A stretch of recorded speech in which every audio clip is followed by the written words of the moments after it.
तो जैसा कि अब हर जगह 11th का मतलब कि सेशन ख़त्म हो चुका है। 11th ऑलमोस्ट हर जगह ख़त्म पर है और अब 12th की स्टार्टिंग की जा सकती है 2025 के लिए। तो हमने सोचा कि 12th का एक वीडियो सीरीज़ हम फिर से स्टार्ट करते हैं। तो एक वीडियो तो मेरा जा रहा है अलग से जो प्रॉब्लम्स ऑफ आई रोडोफ का है, और अब हम पूरा 12th का कंटेंट चाहते हैं दे देना। समझ गया बात को? क्योंकि अब यहाँ से अब आप 12th की तैयारी भी आप स्टार्ट कर सकते हैं ऑनलाइन वीडियो के थ्रू। ठीक है, तो सबसे पहला इसमें टॉपिक है इलेक्ट्रोस्टैटिक्स। ठीक है, आज समझिए कि इंट्रोडक्शन होगा। आज आपका इंट्रोडक्शन होगा।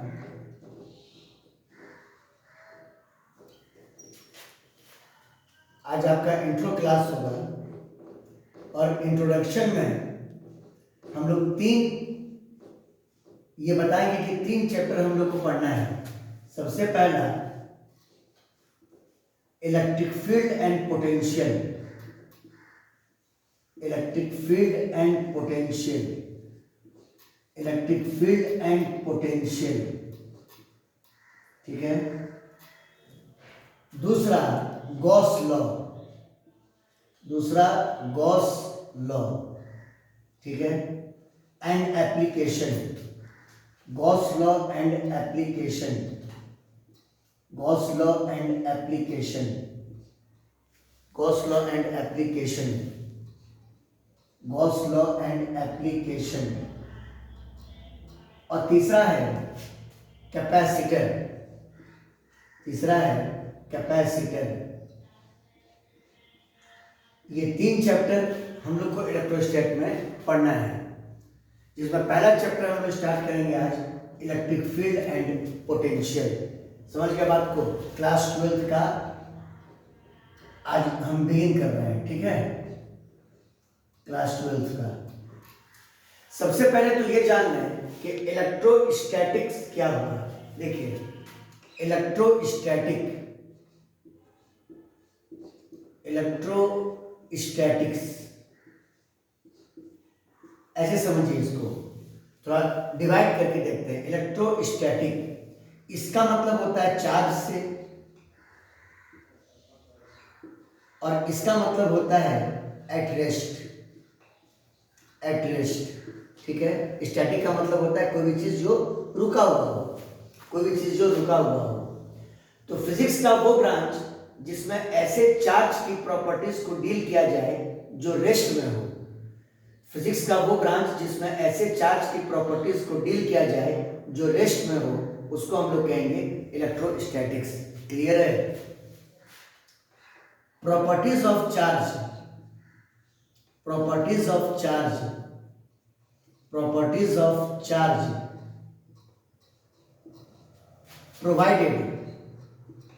provided charge is at rest. Provided charge is at rest. Charge is at rest is called electrostatics. Is called electrostatics. Is called electrostatics. ठीक है, चार्ज की ऐसी प्रॉपर्टीज को डील करना जो चार्ज रेस्ट में हो, उसको हम लोग कहेंगे इलेक्ट्रोस्टैटिक्स। ठीक है, स्क्रीनशॉट लीजिए और इस पहला चैप्टर का हम लोग बिगिन करते हैं। ठीक है,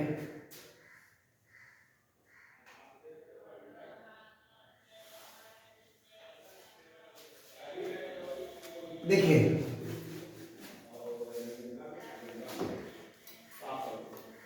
ये सबको मिटा दिया जाए और ये पहला चैप्टर का इंट्रो आज ले लीजिए। सबसे पहली बात आती है इस चैप्टर में, चार्ज है क्या। देखिए, चार्ज को अगर डिफाइन किया जाए तो it is the intrinsic property. It is the intrinsic property. It is the intrinsic property. It is the intrinsic property of fundamental particles. It is the intrinsic property of fundamental particles that constitute the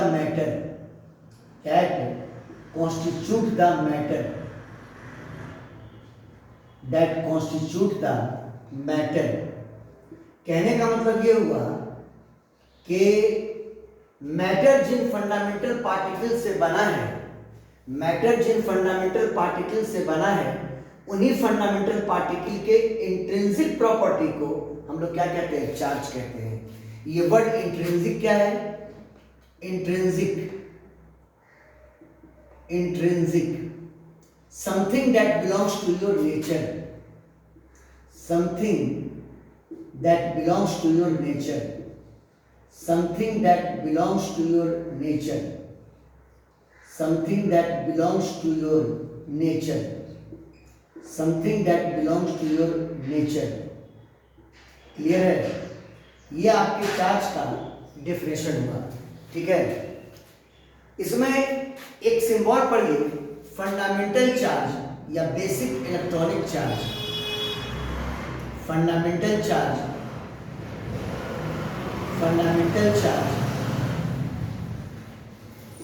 या basic electronic charge या basic elementary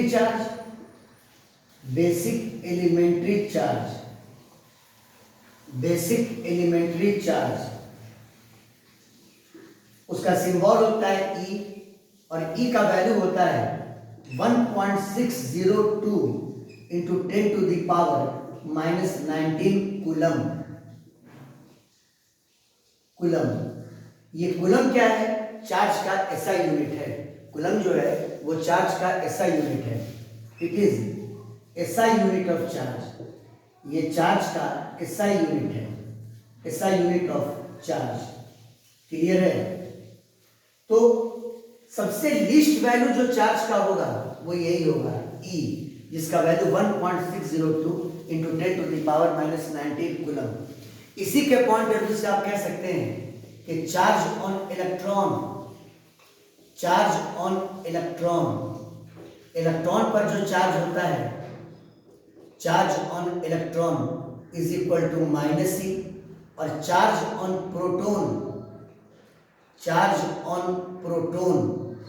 proton पे जो charge होता है वो होता है +E। Charge proton पर कितना? +E।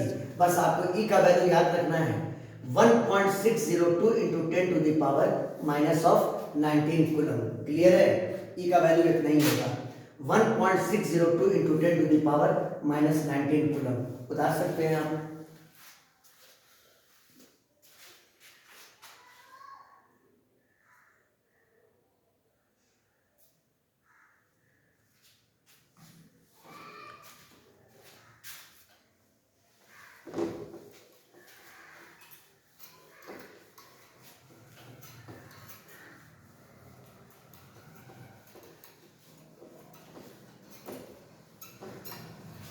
देखिए, आज इंट्रो क्लास में एक टर्म आप जान लीजिए, क्वांटाइजेशन ऑफ चार्ज।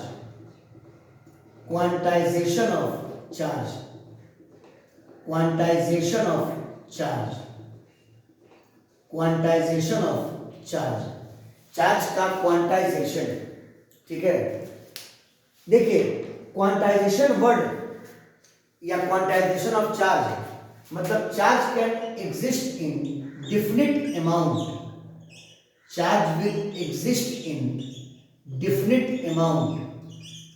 चार्ज हमेशा एग्जिस्ट करेगा एक डिफिनिट अमाउंट में, मनमाना ढंग से एग्जिस्ट नहीं करेगा, हमेशा एक डिफिनिट वैल्यू में चार्ज एग्जिस्ट करेगा। Indefinite amount. क्लियर है? आखिर कोई ना कोई रूल होगा कि वो डिफिनिट अमाउंट चार्ज का क्या होगा। तो the charge on a buddy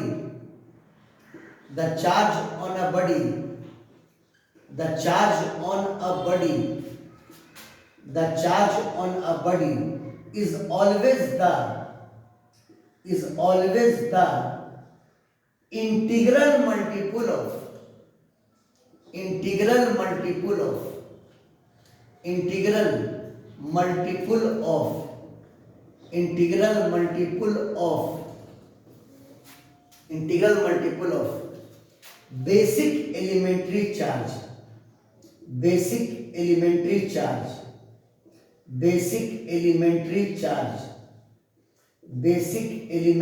charge जिसको आपने ई कहा था, है ना। तो बॉडी पर जब भी चार्ज होगा तो वो इस ई का इंटीग्रल मल्टीपल होगा। इंटीजर आप जानते हैं 1 2 3 4 जो भी काउंटिंग नंबर्स है उसको आप अभी आप पॉजिटिव इंटीजर ही बोलिए 1 2 3 4 5 6 7 8 9 10, समझ गए बात को, फ्रैक्शन नहीं होना चाहिए। तो चार्ज की वैल्यू जब भी होगी तो Q बराबर या तो प्लस में या तो माइनस में इंटीजर n लेंगे और n ये मल्टीप्लाइड होगा वो e के साथ, तो Q बराबर plus minus n e, Q बराबर प्लस माइनस एन ई, जहां पे n आपका 1 2 3 4 एक्सेट्रा इंटीजर्स होगा। बात फॉलो किए, यानी यहां पर प्लस माइनस देने का मतलब ये हुआ कि चार्ज पॉजिटिव भी हो सकता है और चार्ज नेगेटिव भी हो सकता है। देखिए हर मैटर इलेक्ट्रिकली न्यूट्रल है क्योंकि उसमें इलेक्ट्रॉन और प्रोटॉन की क्वांटिटी इक्वल होती है। इलेक्ट्रॉन नेगेटिवली चार्ज है और प्रोटॉन पॉजिटिवली चार्ज है। अगर कहीं पर इक्वल अमाउंट ऑफ नेगेटिव और पॉजिटिव चार्ज मौजूद हो, इक्वल अमाउंट ऑफ, तो वो न्यूट्रल होगा। लेकिन अगर मान लीजिए प्रोटॉन की क्वांटिटी बढ़ गई इलेक्ट्रॉन के रेस्पेक्ट में तो उस बॉडी पे पॉजिटिव चार्ज आ जाएगा। अगर इलेक्ट्रॉन की क्वांटिटी बढ़ गई प्रोटॉन के रेस्पेक्ट में तो उस बॉडी पे नेगेटिव चार्ज आ जाएगा। ठीक है, तो देखिए अगर बॉडी ने लूज किया, इफ अ बॉडी लूजेज, अगर बॉडी ने लूज किया इन इलेक्ट्रॉन्स, अगर बॉडी ने लूज किया इन इलेक्ट्रॉन्स, अगर बॉडी ने लूज किया इन इलेक्ट्रॉन, तो देखिए इन इलेक्ट्रॉन वो लूज कर रहा है तो इन हमेशा इंटीजर में नहीं होगा। 2.5 और 3.5 इलेक्ट्रॉन तो वो लूज कर नहीं सकता है, वो 2 4 5 6 8 10 इंटीजर में इलेक्ट्रॉन को लूज करेगा। तो इलेक्ट्रॉन को उसने लूज किया तो पहले प्रोटॉन और इलेक्ट्रॉन की क्वांटिटी बराबर थी, अब उसने इलेक्ट्रॉन को लूज कर दिया, यानी प्रोटॉन अब उसके अंदर ज्यादा हो गया। अब प्रोटॉन होता है पॉजिटिवली चार्ज, यानी बॉडी पॉजिटिवली चार्ज हो जाएगा, बॉडी क्या होगा पॉजिटिवली चार्ज हो जाएगा, यानी तब चार्ज का वैल्यू हो जाएगा Q बराबर प्लस एन ई, Q बराबर प्लस एन ई। क्लियर है। और अगर बॉडी ने गेन कर लिया, इफ अ बॉडी गेन्स, अगर बॉडी ने गेन कर लिया, if a body gains in electrons, अगर बॉडी ने गेन कर लिया इन इलेक्ट्रॉन्स तो उस पे चार्ज Q बराबर आ जाएगा minus of n e, Q बराबर माइनस ऑफ एन ई। बात फॉलो किए। तो आज इंट्रो क्लास में हमने एक इंपॉर्टेंट चीज आपको डील कर दिया जो क्या था, quantization of charge. Quantization of charge का मतलब charge will always exist in definite amount. ठीक है, बॉडी पर जब भी चार्ज आएगा तो वो बेसिक एलिमेंट्री चार्ज ई का इंटीग्रल मल्टीपल होगा। ठीक है, तो चार्ज का फॉर्मूला आप कह सकते हैं प्लस या माइनस एन ई। अब डिपेंड करेगा कि बॉडी ने इलेक्ट्रॉन को लूज किया है या इलेक्ट्रॉन को गेन किया है। अगर बॉडी ने लूज किया होगा इन इलेक्ट्रॉन को तो उस पर चार्ज आएगा प्लस एन ई, और अगर बॉडी ने गेन किया होगा इन इलेक्ट्रॉन को तो उस पर चार्ज आएगा minus of n e, minus of n e. Clear है। तो ये क्लास 12 के लिए समझिए कि स्पेशल हम वीडियो सीरीज बना रहे हैं, समझिए।